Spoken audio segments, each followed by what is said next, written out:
the grace you give us, the blessing you give us, lead and guide us tonight. Help us, Lord, to appreciate what you've given us here in America. And praise you for that. And thank you that you've given us your common law, your principles that we can go by, that we can have justice amongst each other, and that we are the masters of our government. Help us to understand them, how to use the principles that you gave us, and especially the common law. And to praise you for what you did through your Son, the Lord Jesus Christ, and giving us salvation through him. We thank you for these things in this evening. In Jesus' name. Amen.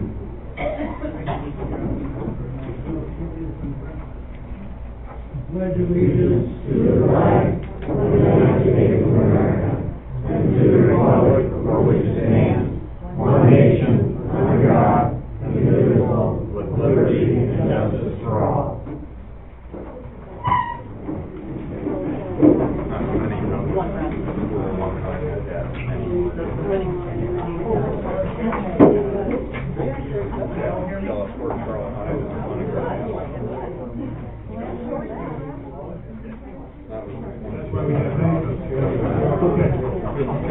Mr. Secretary, could you please report those board members who are here and who are absent? Yes, I do. Thank you very much. Any new visitors here today? Anybody new? First timers? Wonderful. Would you like to introduce yourself? Thank you very much.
Are there any other new members who'd like to introduce themselves, new visitors? Anybody else have anybody new? Okay. Next, we need to get through the announcing the new board members. We had an election at a board meeting, and I'd like to just review the current board members. Mark there is our president. He could not be here tonight. My name is Michael Medic. I'm our vice president at the moment. Joan Blackstone, this lovely lady next to me who does a lot of great work, is our secretary. Paula Schaff is now our treasurer. I know Bill's relieved to have that gone. Oh, yeah, you're no longer treasurer. Yes, I do. And Debbie Donaldson is a new board member. Other board members, of course, is Bill Bigelow. We all know him. Joe, Dr. Joe, is he here tonight? Dr. Joe is not. L.A. Daniels is not here. And Les Torak, all the way to my right, is here. Those are our new board members.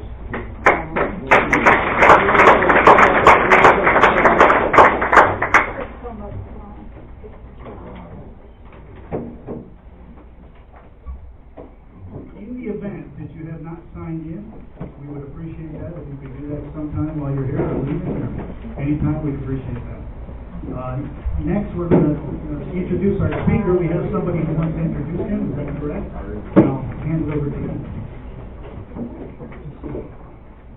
All right, Luke has and Ann, first off, are members of our Tea Party in terms of being on the list, and he is going to introduce John Stahl, our speaker. Thank you very much. It's my pleasure to be here, and it's really great to see all of you folks coming out tonight. You don't realize now how important this is coming into the future. My main job tonight is just to introduce John, and John has been a long-term friend of mine. We're from Reading, Pennsylvania. John is the founder of the Berks County Tea Party up in Pennsylvania, which actually supports the geographic location. And another Tea Party group was formed. So there's somewhere in the neighborhood of 1,500 people in our county working the Tea Party. So we think that's pretty impressive that John got all that started. John's been a two-term legislator in Pennsylvania. That's that other mic, I'm sorry. And he's also a Cass County chairman of the Republican Party. He's been an international traveler, just recently came back from the Far East. And he also recently moved to Fort Charlotte. And like Ann and myself, we decided to retire here and become permanent residents. Part of my job tonight is to keep the peace and set the rules for John's talk. He gets going. And at the end of it, we have a small brochure for you, which you'll hand out at the end of the program. And sometime during the program, you'll notice that we have a clipboard. And if you want to become involved with the Immigration Coalition, you can sign up for that. Or just want to avail yourself to the emails that we do. So it's my pleasure. I want to mention one more thing. We may be a member here in your group, but we're primarily the member of taking our country back in Englewood. And I guess we're members that where we go, we become a member. But anyway, we have a passion for what we do. We try to do it professionally, and we try to bring you a good message. So without further ado, how about a hand for John Stahl?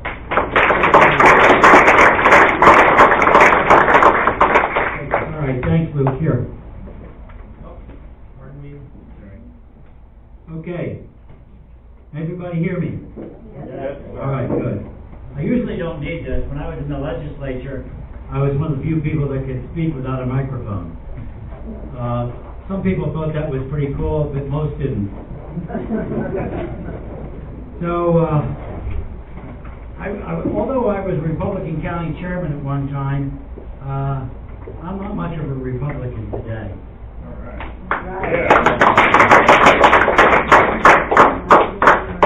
I was always a conservative.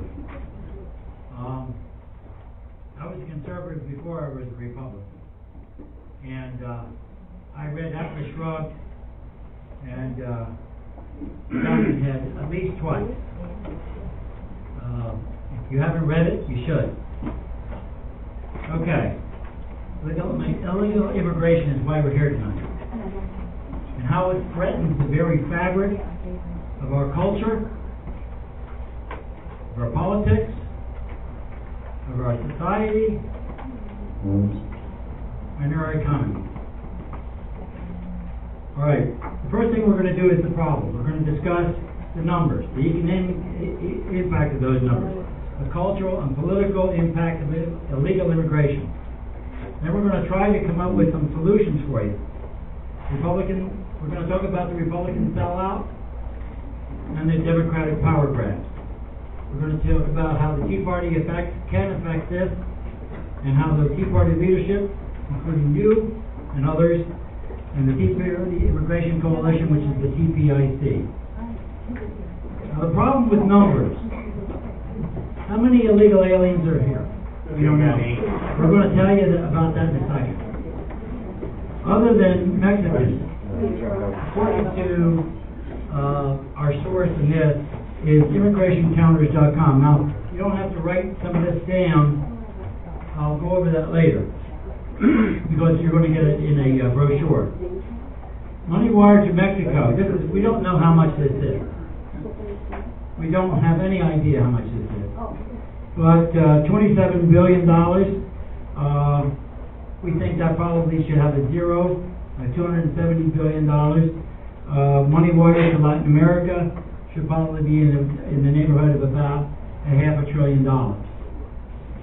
Illegal alien fugitives, at this point, there's 800,000. Anchor babies since 2002, 5 million. Okay, the real numbers. The government said that we're at 11.5 million. Now that's the bald-faced lie. Let me just come out and say it as it is. Anybody that's telling you that there's 11.5 million illegal aliens, it is a bald-faced lie. How can I say that? Well, a few years ago, the Social Security Administration published a figure called the no-match figure. Now, the no-match figure means that somebody's using somebody else's Social Security number, or that the name doesn't match the Social Security number. Now, other than people getting married, which is a very small number, there was 8.5 million no matches in 2007-8 in that neighborhood. Now, that's not including the people that are paid under the table, a couple of million Mexicans that are working in the farm that are working under the table, the other people that are working here under the table. It doesn't include the anchor babies. It doesn't include the people that come as spouses and parents and children. So if you multiply 8.5 million by 4, you get roughly 30 million people. And if you add to that the number of people who are not reporting at all in any kind of fashion, that's probably another 10 million. So the number quickly goes from 11.5 million to our estimate of 38 to 50 million. 38 to 50 million is our estimate. Now these numbers are very important. If it was only 11.5 million, what's that? That's nothing. 50 million, that's a big number. That's 15% of our population. 12 to 15%, depending on what the count is. Why the differences? Well, who pays for the numbers? The federal government pays for some of the numbers. The business interests want the numbers to be low. Population experts, they want the figure to be wherever they're being paid. Who's ever paying them to come up with a figure? Illegal immigration activists and the Border Patrol. We have an interest in this figure being higher. Look at an old stat. No matches for Social Security. I already went over that. So, where do we get our figures from? One of the figures we get them from is the arrest rate.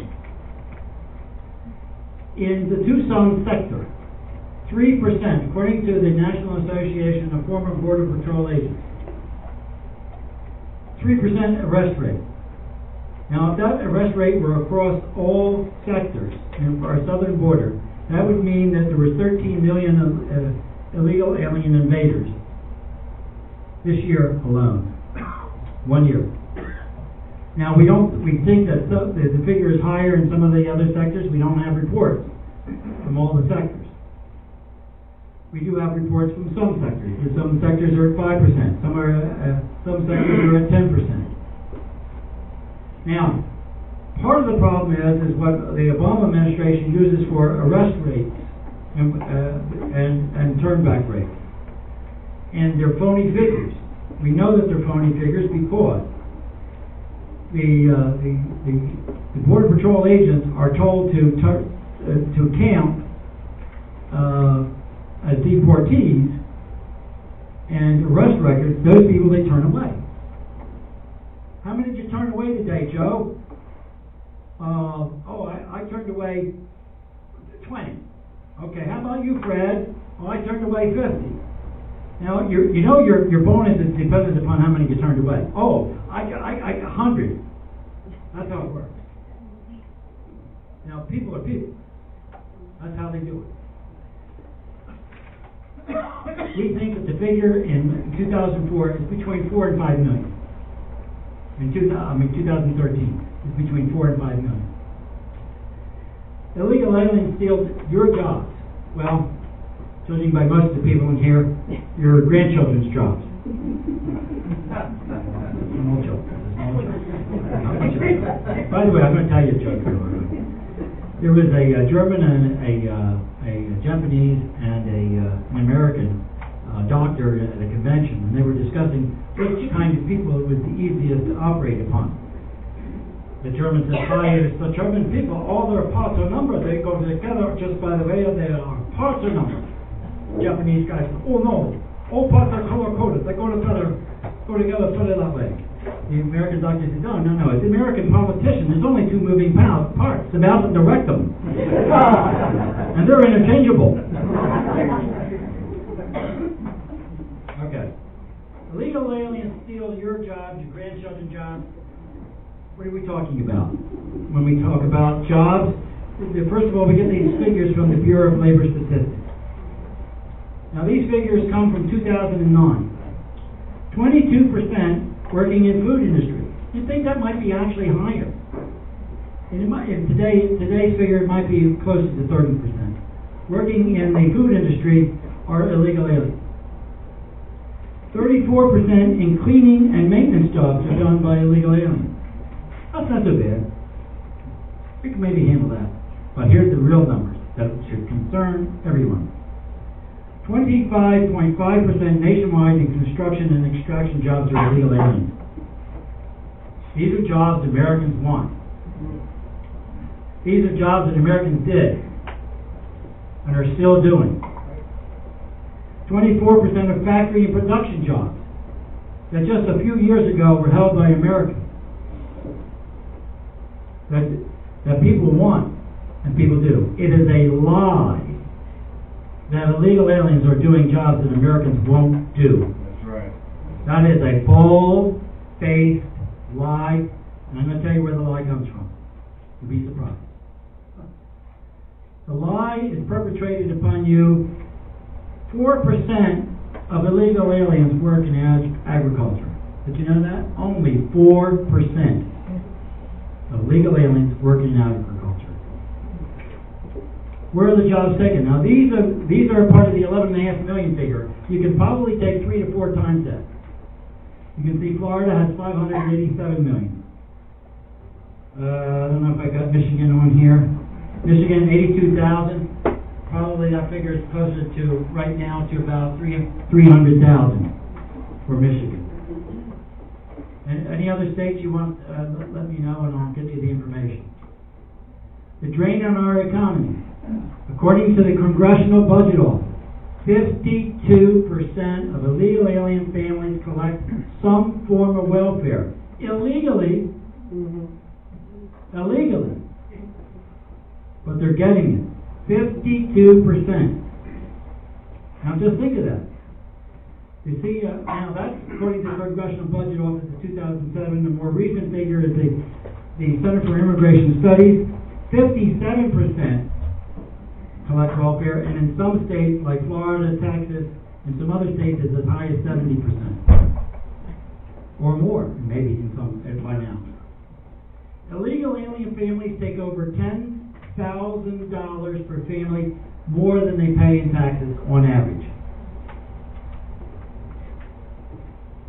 Now, if you would consider for a moment that there's probably in the neighborhood of 15 million illegal alien families in the United States today, times 10,000.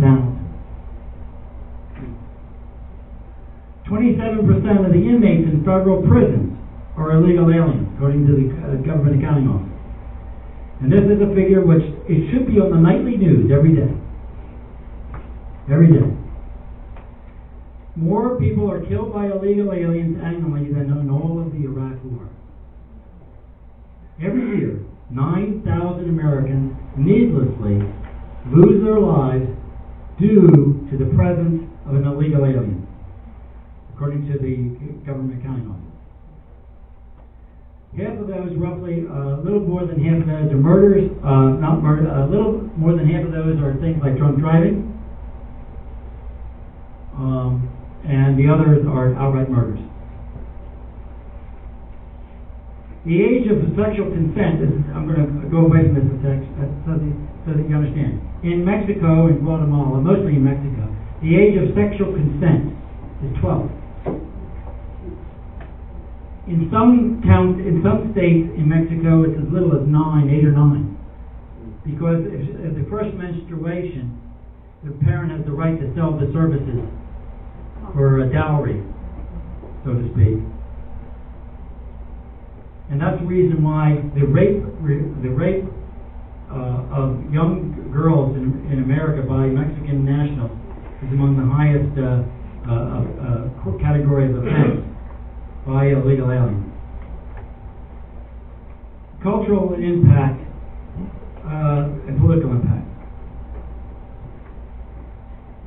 How many of you have heard of NAFTA? How many of you think NAFTA is a good thing?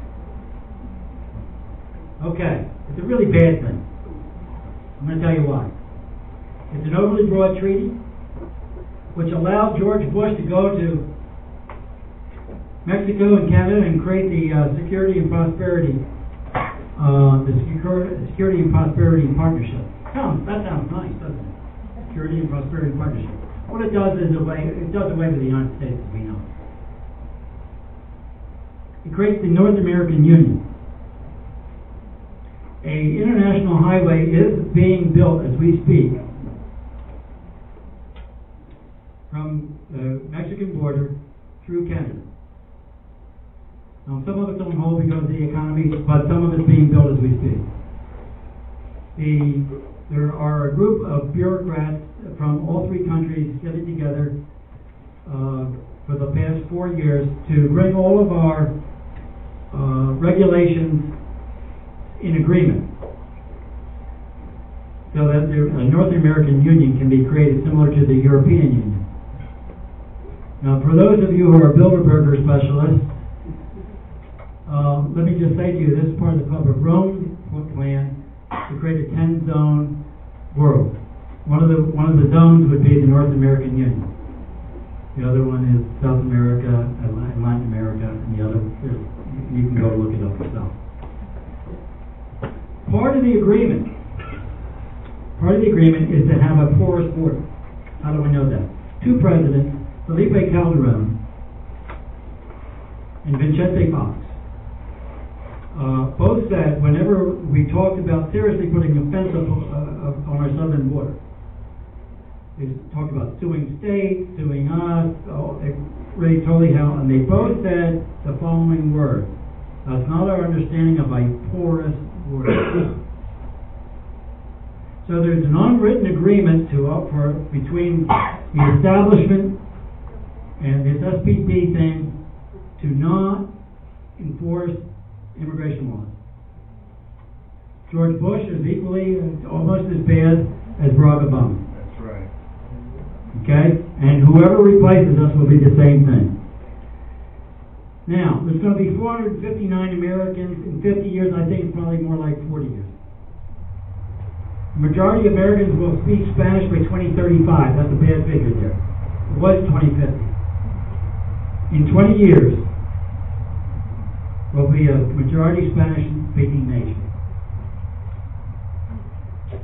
Possible dissolution in the United States, I already went over some of that. In the North American Union, I went over that. Who are the political players? Well, the Republicans are number one. The Republican Party is the party of the proponents of illegal immigration. It's not what you think. The Republican Party is the party that is pushing for the North American Union. It is the Republican Party that came up with NAFTA. It wasn't Bill Clinton. It was George Bush, who was part of the Bilderbergers. Democratic power grab. The Democrats think that the Republicans are crazy because they know that they're going to get all the votes. Republicans Bush, Rubio, and Gramsci and Boehner are pushing for amnesty because they're owners are issuing the orders. And who are their owners? U.S. Chamber of Commerce, number one. Every lawsuit against the state or local municipality was either initiated or joined by the Chamber of Commerce when states tried to do something about their illegal alien problems. They were issued a defeat 2 years ago. The United States Supreme Court said that state and local governments can enact and enforce E-Verify legislation. I'll go over what E-Verify is in a moment. So that means that the E-Verify could be done by the state of Florida, or could be done in Punta Gorda, or could be done in Charlotte County. If they have it, if in those states, they're allowed to do that. So, what did the Chamber of Commerce do? The Chamber of Commerce then went to Boehner and a former friend of ours. They were forced to introduce legislation within weeks of the Supreme Court ruling to take away from the states and municipalities the right to do anything legally against illegal aliens. It was House Bill 2885 last term. Obama has his own agenda, and his group has his own agenda. In addition to all of that, I think that they're trying to carve out another majority to create their own fascist government. Now, what happens if we do nothing? I'm going to come over here a second, and I'm going to point to here's where we are right now. We're actually here. We're actually right about here. If I'm right about the numbers. Okay? Right about here is where we are. Now this is where we're going to end up by 2050. If we do nothing. Actually, this figure could be up here if we do nothing. Because the rate is increasing for the number of illegal aliens coming into the country. By the way, that study was done by Numbers USA. So what can we do? Where are my time lights? What are my time lights here? Oh, okay, good. All right, so what can we do? I've laid out the problem. I've quickly gone through the problem. There's a lot more. I haven't touched about the problems with legal immigration. I'm going to just briefly mention legal immigration is a problem. Because what the Chamber wants to do is do more by increasing the number of H-1B visas, H-2A visas. There's a whole panoply of types of visas.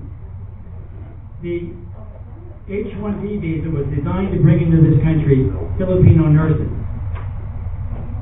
And there's a quota system. You're only allowed to have so many visas per year in this quota system. It was designed to bring in Filipino nurses because there was a demonstrated need that the nursing schools in America weren't going to produce enough nurses in order to fill the hospitals. There's still so much room. Well, Bill Gates and Silicon Valley figured out this is a good for us. So they also figured out, because they're pretty smart guys, they're smarter than the guys that run the hospitals, obviously, they figured out how to cheat.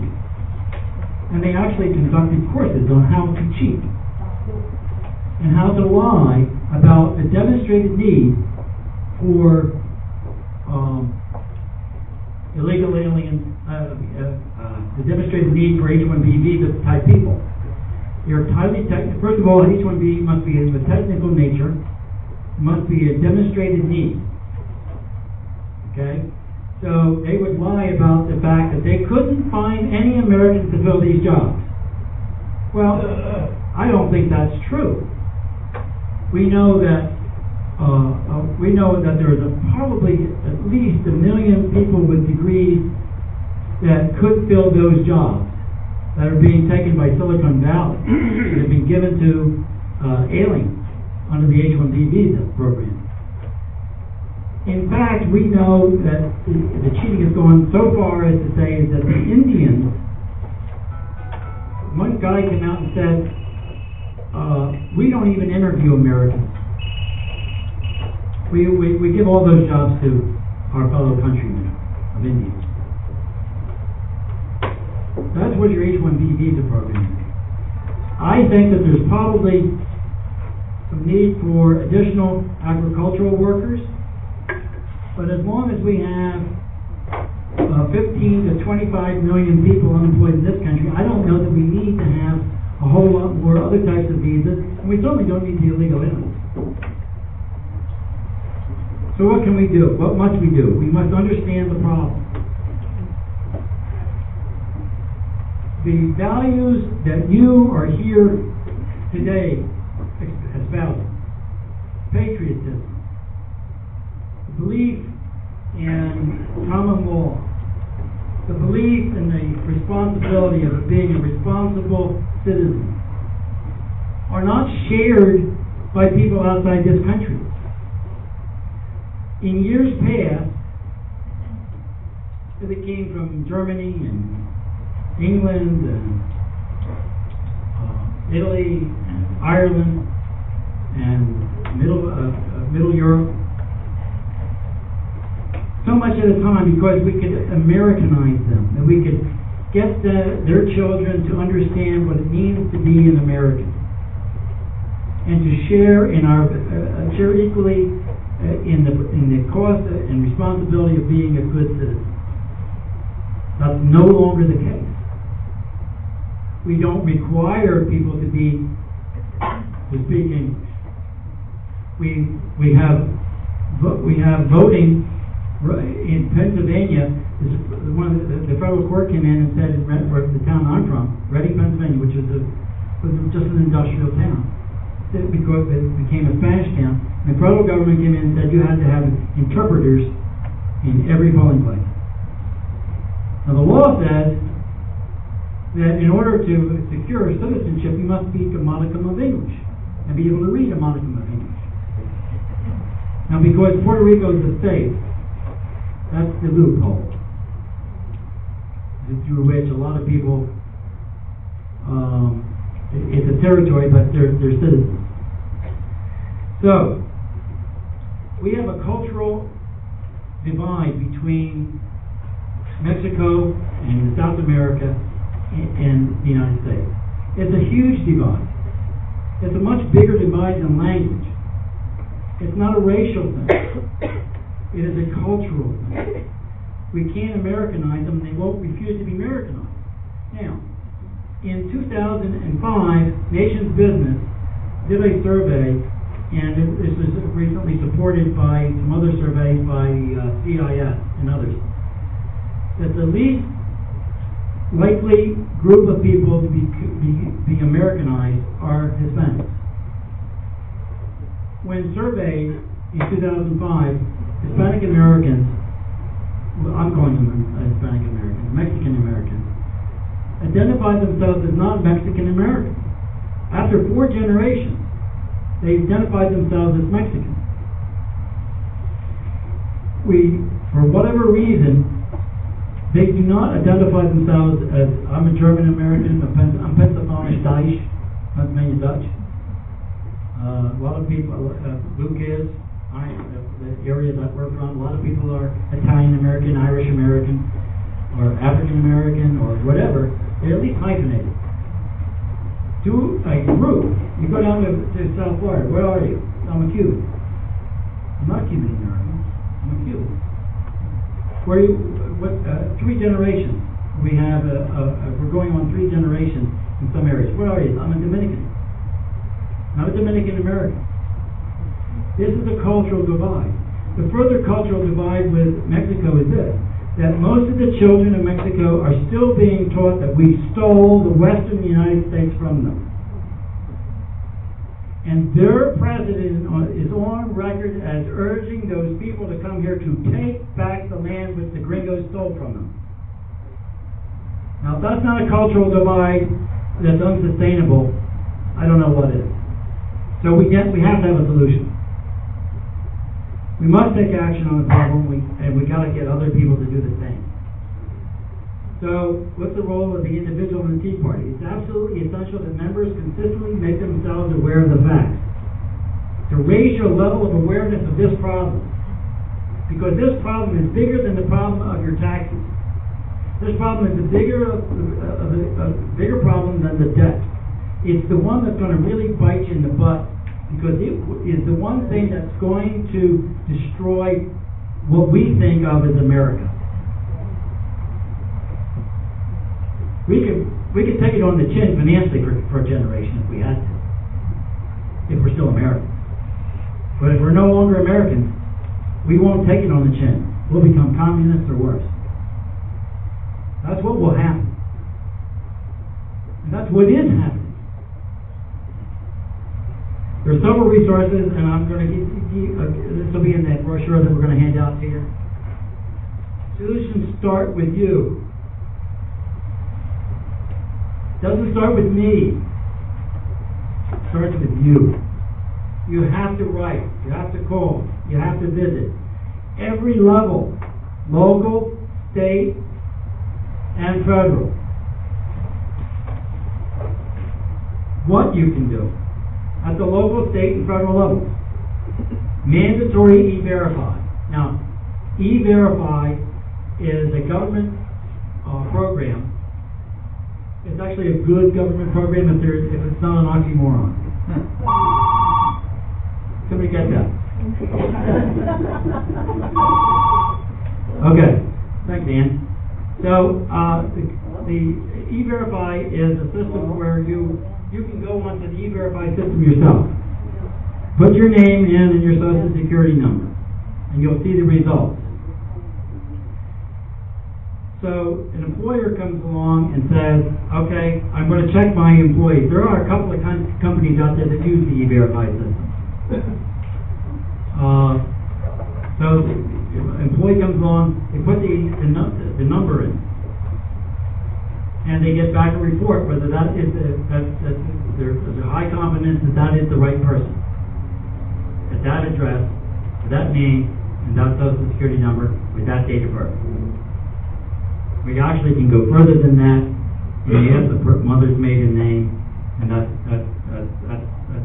for sure. We can get that information. Now, businesses should have to do this. Government should have to do this. The welfare worker who's giving out the welfare. We have a friend of ours who worked in the Department of Welfare back in Pennsylvania. He would be fired for asking that question. He would be fired summarily, right off the bat. If he were to ask at a welfare recipient, can you prove that you're an American citizen? If he asks for that kind of proof, he's out. Now, in some states, you can't ask that question.